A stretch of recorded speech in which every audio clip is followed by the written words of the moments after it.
207 HDI, 1468 chevaux, année 2012. La dépose du FAP. Pour l'instant, vous voyez juste quand c'est enlevé, et je vous referai un morceau quand il sera remis en place, parce que je le fais que après. Sachez que pour enlever, vous avez ici, je ne sais pas si j'arrive à montrer, ici, une vis de chaque côté que vous allez pouvoir attraper. Une avec un cliquet, celle de ma droite, mais par-dessous avec une clé de 13 plate. Et après vous finissez en poussant le boulon avec un tournevis. Ce sont des boulons en cuivre, que vous voyez là, qui tiennent aussi le FAP. Sans compter quelques petites boulonneries qu'on trouve un là et un là. Derrière le petit échangeur qui est ici. Et il y en a un devant aussi en même temps. Quand vous avez défait les deux colliers, celui-ci et celui du dessous au pot d'échappement, vous allez vous retrouver en même temps avec le capteur qui est en place ici, le capteur de pression qui est sur le côté. Et bien pour démonter les deux canaux métalliques qui vont directement sur le FAP et à côté de la sonde, et bien bonjour. Moi j'ai dû tout sortir d'un bloc, y compris avec le FAP, et j'ai tout sorti par dessous. J'avoue que j'ai bien galéré, mais j'ai quand même réussi. Voilà. Alors, la dépose du FAP se fait de cette façon. Vous enlevez cette pièce là, vous avez deux vis, une ici et une en dessous que vous allez attraper par le côté. Quand vous aurez enlevé le filtre, il faut enlever ce tuyau là, le filtre.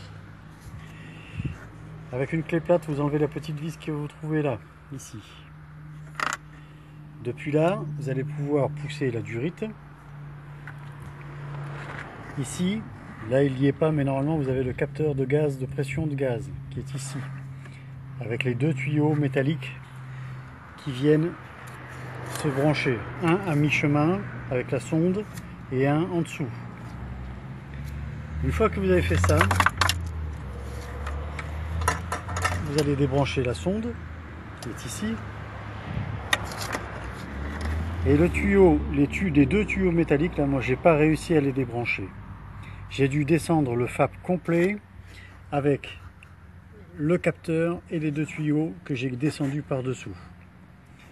Le collier, évidemment, qui est dessous, le collier des gaz, à la sortie du turbo.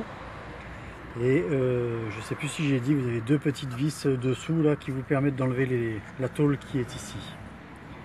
Voilà. Le FAP il descend par-dessous. Si vous surélevez la voiture, il descend par-dessous. Après vous l'ouvrez, vous le nettoyez et vous le remontez. S'il est encore mouillé, laissez sécher 48 heures. Vous remontez le FAP sans les tuyaux. Vous roulez pendant un certain temps pour bien faire sécher tout ça. Et après vous rebranchez vos tuyaux avec la sonde et votre capteur de gaz qui vient ici. Attention, le capteur de gaz n'aime pas l'eau, d'où le fait de bien faire sécher votre FAP avant de le remonter. Rien de sorcier, vous allez avoir besoin, vous avez deux vis qui sont dessous qui tiennent le FAP que vous allez attraper par dessous. Une ici et une sur le côté. Ce sont deux vis en cuivre, deux boulons en cuivre. Il y en a un, c'est assez facile à attraper, mais celui qui est de ce côté-là, c'est une vraie merde. Et personnellement, je ne l'ai pas remis. Impossible à remettre.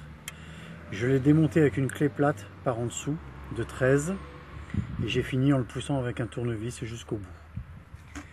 Et celui qui est ici avec un cliquet, vous allez avoir besoin de douilles rallongées, des grandes douilles rallongées, de 13, de 10 et de 16.